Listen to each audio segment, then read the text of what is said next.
बहुत छटी हुई है औरत वो।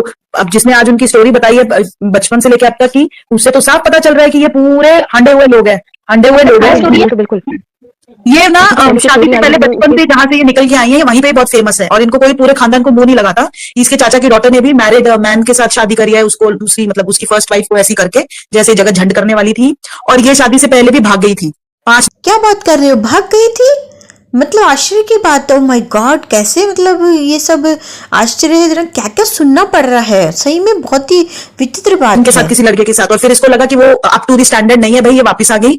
और इन्होंने बहुत गंद डाल डाल के वहां के लोकलाइट्स के ऊपर ये धमकियां दे दे के डिफेमेशन का मैं केस कर दूंगी, मैं ये कर दूंगी वो कर दूंगी, डरा डरा के लोगों को वहां पे भी ऐसे ही अपना स्टेटस बना के रखा है। तो अब वहां पे लोग इनके मुंह पे थूकते हैं। और इसका भाई तो बिल्कुल वो क्या क्या वर्ड यूज कर रहा था, छपरी गुंडा था वहां का, छपरी गुंडा इसका भाई। और इसकी फादर की तो बिल्कुल नहीं चलती, और इसकी माँ ही है सबसे ज्यादा डोमिनेटिंग पूरे घर में, चाचा भी और अपने भी घर में, दोनों घरों में। तो ये खानदान ही ऐसा है। अच्छा अच्छा, सही में क्या ही बताए, सही में ये सब बातें तो हमको पता ही नहीं थी। आज तो नई नई बातें पता चल रही है, आश्चर्यजनक एकदम ही। हे भगवान। मैम डिफेमेशन वाली बात, जो मनी की बात मैंने पूछी वो इसलिए भी पूछी क्योंकि जो वुमेन हेल्पलाइन मैम जो यहाँ पे आ रही थी, और वो जो अपनी सारी लाइव बना रही है, बैक टू बैक उनकी लाइव आ रही है, हेल्प कुछ हो नहीं रहा है। यहाँ पे मनी जी ने भी वो पॉइंट उठाया था, मैं उन्हीं के लिहाज से ये बोलना चाहूंगी कि जो पॉइंट उन्होंने बोला था अग्री करती हूँ मैं।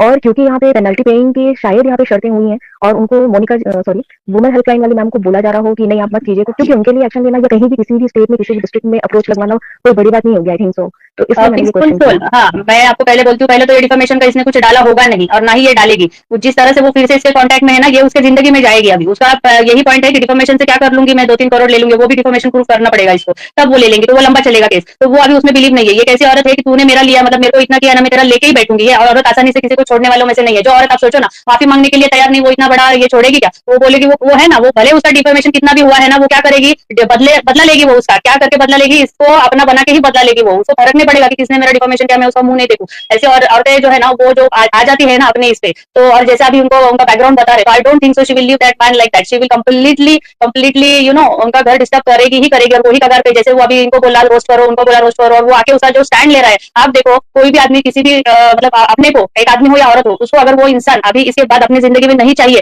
तो weather he will go again and weather he will clarify that person whom he has depend at you know on a social media at a large, will know। हम क्या करेंगे, पहले तो उससे जितना कट ऑफ हो सकेंगे उतना कट ऑफ करेंगे। और ये दोनों ने ही अभी तक अपने एक दूसरे को कट ऑफ नहीं किया है। आप सोचो, वहां से तो उसने कुछ भी गंद इसके ऊपर नहीं फेंका है। डिफेमेशन आप बोल रहे हो केस करने, जिसने एक बाद में इसके अगेंस्ट नहीं है, चोमू के अगेंस्ट एक सिंगल वर्ड उसने नहीं बोला, एक सिंगल पक्ष उसने नहीं रखा, तो वो डिफेमेशन का केस क्या करेगी? वो इसको लेके ही मानेगी वो। मैम यहाँ पे लड़ाई ना 2 पर्सन में नहीं है, यहाँ पे लड़ाई ना 2 नार्सिसिस्टिक पर्सन की है। दोनों एक से बढ़कर एक है। एंड यहाँ पे ना ये लोग इस टाइप के पीपल लोग क्या होते हैं ना, ये लोग बहुत दिमाग चलाते हैं। इनको कोई सोशल एथिक मॉरल ये सब ना, ये सबसे पहले नहीं होगा। ये 2 नार्सिसिस्टिक पर्सन की लड़ाई हो रही है, दोनों का ईगो देख रहे हो सेम लेवल पे। एक इनका कल लहजा देकर बात करने का, और एक उनका लहजा, तू फोन कर ये बात सुनो, अब थोड़ी सी वो लीगल जी भी आ गई है, और थोड़ी सी फ्लैपी पे भी कर लेते हैं। नहीं एक मिनट, ये जगह दीदी की जगत झंड की कल झंड लगा लेंगे, सुबह से आज ये नहीं, अभी बहुत झंड लगा दिया, मेरा हो गया, मेरे आपके लिए आई थी। तो ये तो साफ साफ है प्रूव्ड है, ये तो गंद है पूरा। तुम एक नंबर की गंद हो भाई, तुम झूठी तो हो ही था, तुम गंद भी प्रूव हो गई हो। अब we have Sonu ji also, I go to Sonu ji and then we have Himachal से। Please everybody else mute your mic please. Thank you so much. Sonu ji क्या हुआ है? सबको नमस्ते। मैं बहुत दिनों से ना ये कंट्रोवर्सी देख रहा हूँ, और देख रहा हूँ कि काफी दिनों से ये चीजें चल रही हैं। बाकी मैं इतना यूट्यूब पे था नहीं एक्टिव, मगर ये सब देखने के बाद पहले मुझे इन लोगों की ब्लॉग अच्छी लगती थी, सचिन मनीषा की। उसके बाद जब इन लोगों की कंट्रोवर्सी को समझ में आया हमें कि ये क्या चल रहा है पीछे से, तो सबसे प्रॉब्लम वहां पे मुझे ये हुई पर्सनली, एक फैन बेस की तरह मैं बोल रहा हूँ, जैसे मैं फैन था, कि पहले तो वो जो भाई और बहन वाला जो रिश्ता था इन लोगों का, वो मुझे एकदम से अनएक्सपेक्टेड लगा। लोग भूल चुके होंगे उस चीज को, एक नई चीजें देख रहे होंगे लोग आज के टाइम पे, लेकिन वो चीजें भूल गए होंगे क्योंकि वो बहुत बड़ी बात है। इतने सालों तक वो उलझाए रखे भाई बहन बन के लोगों को, और बाद में वो चीजें बहुत जल्दी ही पलट दिया गया। लोग वो चीज भूल गए हैं। वो सबसे बड़ी प्रॉब्लम ही वही है कि उन्होंने बहन वाला जो रिश्ता है वो खराब किया। राखी वाखी भी बंधवाई वीडियो में कई बार इन लोगों ने। दूसरी चीज ये है कि जो जगत दीदी है, जो भी है, वो बहुत सातिर है, बहुत चालाक है। 3-4 सालों से वो अपने हस्बैंड की नाम पे बहुत पैसा बना रही है, चाहे वो यूट्यूब हो चाहे वो फेसबुक हो। जैसा मैं देख पा रहा हूँ, फेसबुक भी कभी वीडियो आ जाती थी। वो किसी चीज से उनको मतलब नहीं है, उनको पैसे से मतलब है।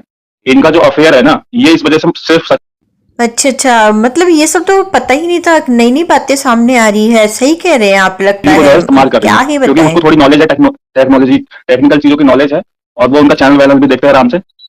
तो वो इस चीज के लिए उसको इस्तेमाल करी थी। बाकी ऐसा कोई भी लव वाला अफेयर मुझे नहीं लगता कि है, कोई प्यार व्यार नहीं है आपस में एक दूसरे का, और ये सिर्फ व्यूज का खेल है और पैसों का खेल है। जहां तक मैं रिसर्च किया हूँ, देखा हूँ, कोई प्यार व्यार वाला कोई एंगल नहीं है, सब स्ट्रेटजी लगाया हुआ है। आगे चल के ये शांत हो जाएगा। अभी ये इसलिए चल रहा है ना क्योंकि कचरा हो चुका है, अब कोई फायदा ही नहीं है, कचरा जब हो ही चुका है तो जितनी व्यूज बटोरे जाए बटोर लो, बाकी कोई मतलब ही नहीं है इसका। ये कुछ दिन बाद बंद हो जाएगा, इन दोनों को अच्छे से पता है, कुछ दिन बाद बंद हो जाएगा। बेइज्जती तो हो गई जो होनी थी क्योंकि वो चीजें बाहर आ गई हैं, बाकी जो उसका वो कम नहीं है। ऑफ कैमरा कुछ और है, ऑन कैमरा कुछ और है। Sonu ji please one request, पहली बात तो आप रियल नेम मत लीजिए, और एक प्लीज मैंने नाम लिया ही नहीं है। नहीं, आप ले रहे हो नाम, आपने लिया है नाम। और दूसरी चीज प्लीज, आप ये थोड़ा सा लैंग्वेज का थोड़ा सा इशू है प्लीज, है ना, थोड़ा सा just use your word wisely. थोड़ा सा बहुत ये जो है ना अंदर फ्रस्ट्रेशन थी वो मैं यहाँ पर सोचा कि platform I truly understand sir, truly understand. और आपको 600 लोग सुन रहे हैं और उनमें से 99% वुमेन सुन रही है, तो थोड़ा सा please, only thing is just your language. Thank you sir, please go ahead, carry on. तो यही चीज है, मेरे को सिर्फ, मैं जो इनका फैन था वो चीजें मुझे अच्छी नहीं लगी। अब बाकी ये पता नहीं कब बंद होगा, लेकिन जो भी है अब इनके लिए मेरे अंदर कोई इज्जत नहीं बची है, कोई भी हो, चाहे वो इनकी तरफ से हो चाहे उनकी तरफ से हो। पहले इन लोगों के ब्लॉग अच्छे से खाना खाते टाइम पर देखते थे, अच्छा भी लगता था, अब तो ब्लॉग के नाम पर कुछ और ही आ रहा है। अब स्पीकर मोबाइल के स्क्रॉल करते हैं तो कुछ ना कुछ किसी की कॉल रिकॉर्डिंग वायरल हो रही है, तो कभी किसी की कुछ वायरल हो रही है। दिमाग पक चुका है बिल्कुल 1-1.5 महीने से, और किसी और चीज की यूट्यूब पे कुछ आ ही नहीं रही है। मुझे लग रहा है कि पूरे चैनल पे मेरे को यही दिखाई दे रहा है, तो ब्लॉग देखना तो इनका मेरे को तो नहीं लगता। बाकी एक तरह से ये जो दूसरे जो है जिनको जगत दीदी के नाम से बोला जाता है, नाम नहीं लूंगा वैसे, इनका पर्सनल नाम नहीं लूंगा, वो सिर्फ इस्तेमाल कर रही है और उनका कचरा हो चुका है, उसलिए वो बस बहती गंगा में और हाथ धो रही है। वो बेहाया है एक तरह से, मतलब बेशरम भी है, जैसे बोल सकते हो कि रोज वीडियो बना लेती है आके। उनको देखने के लिए अभी है कौन बैठा हुआ जो उनको देखेगा? वो ब्लॉग क्यों बना रही है, मेरे को ये नहीं समझ में आ रहा। ब्लॉग क्यों बोल रही है कि मैं अपना काम ना करूं? ये काम इतनी ज्यादा जरूरी है? किसी को अगर थोड़ी बहुत भी शर्म रहेगी तो वो 2 महीने के लिए गायब रहेगा, ना कि वो पर डे अपना ब्लॉग बनाएगा। दूसरे जो जिनकी शादी होने वाली थी जिससे, वो उसको अलग से इतनी सारी बदनामी मिल गई बिना मतलब के, उसका कोई गलती भी नहीं है। वो इंसान अच्छा था। एक तो भाई ऐसे लड़की से, ऐसे औरत से शादी कर रहा है जिससे भाई बहुत लोग पीछा छुड़ा लेते हैं, बहुत लोगों को कोई मतलब ही नहीं रहता। उस इंसान से वो शादी कर रहे, उसको अब सुनने में आया कि उसको भी बेइज्जती करवाने के लिए वो किया था। नई नई चीजें रोज निकल कर आ जाती है, एक एक चीज, कभी ये कभी वो कभी वो, तो एंड तो इसका होगा ही एक दिन, और सब लोग समय के साथ साथ भूल जाएंगे। और ये दोनों लोगों को बहुत अच्छे से पता है, लेकिन इस बीच में दोनों लोग अपनी कंट्रोवर्सी को खींच रहे हैं। कुछ समय पहले अभी वीडियो आ रही थी इनकी पर्सनल, तो उस समय पे ये लोग पैसे अच्छा बना रहे थे, ठीक है, मैं एक तरफ की बात, नाम नहीं लूंगा मैं, बस समझने वाले समझ जाएंगे।